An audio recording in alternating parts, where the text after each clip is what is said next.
Nick,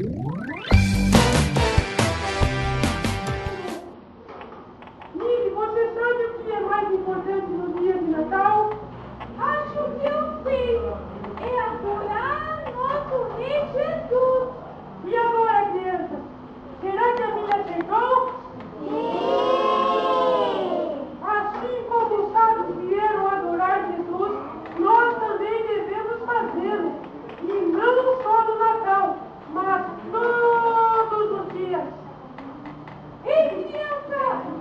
Neste Natal, não fiquem contentes só porque ganharam doces e presentes, mas porque Jesus é o nosso Rei e viemos adorá-lo. Nunca se esqueçam que o Natal pode existir todo dia. Todo dia é Natal? Como assim, Guga? Em nosso coração, todo dia podemos permitir que Jesus more em nossa vida. E assim teremos Ele sempre conosco. E nos alegraremos muito. Puxa, que maravilhoso! Vamos adorar a Jesus? Glória a Deus na altura.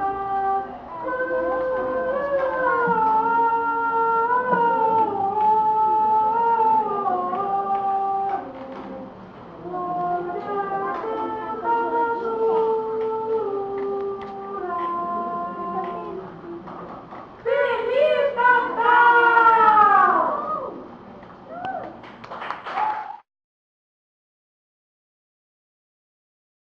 Fábrica de Alegria, uma maneira divertida de aprender de Jesus.